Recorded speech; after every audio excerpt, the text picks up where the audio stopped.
Oh my goodness. Okay, let's say I give you now a basic angle, alpha, of 22 degrees, and I give you a range, okay?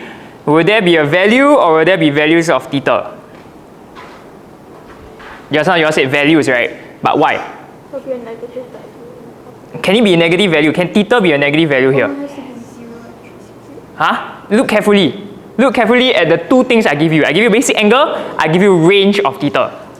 So can theta be negative here? Cannot. Okay? So everything you need to do in trigonometry, right, for the next few parts, right, please always look at what this thing is. This is called a range. Okay? This range of theta is very important. Because this range of theta will determine which quadrant it lies in and whether is it going anti-clockwise or is it going clockwise.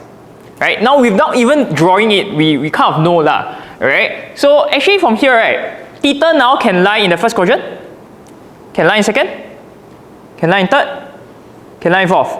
Can, right? State everything. So there are going to be 4 answers for this.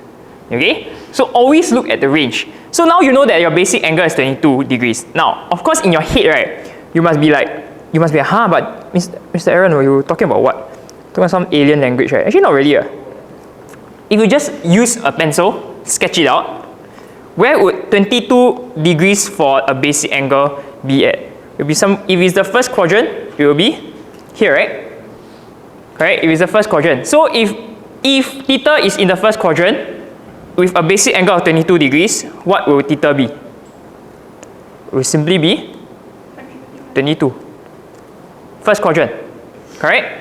First quadrant, first quadrant remember, first quadrant is from here upwards, right? To recognize angle in first quadrant is basically from the x-axis, go up to the reference line. This is the angle, which is just the basic angle. Okay? So we have considered first quadrant, we need to consider second quadrant now. So if we consider second quadrant, and this is my basic angle, 22 degrees. Okay, I have to consider the second quadrant because of the range. Okay, always look at the range.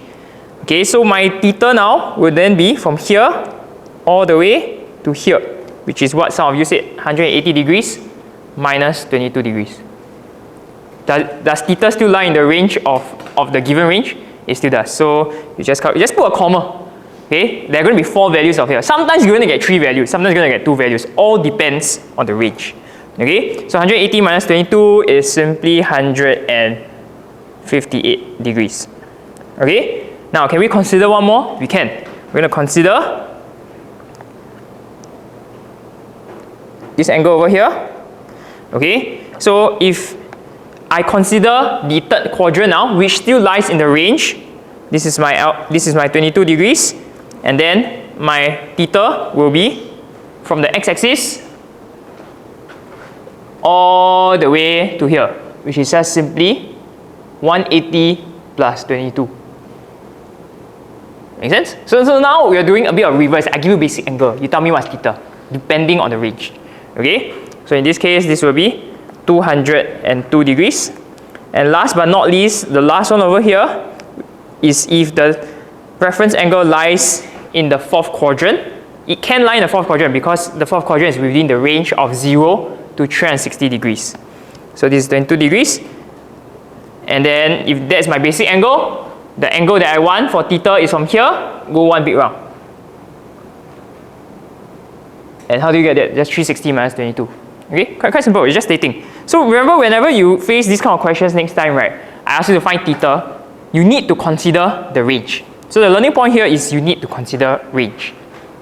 Range of theta is the essence of everything you need to know from this whole thing. So you have 4 answers. Sometimes can I have 8 answers?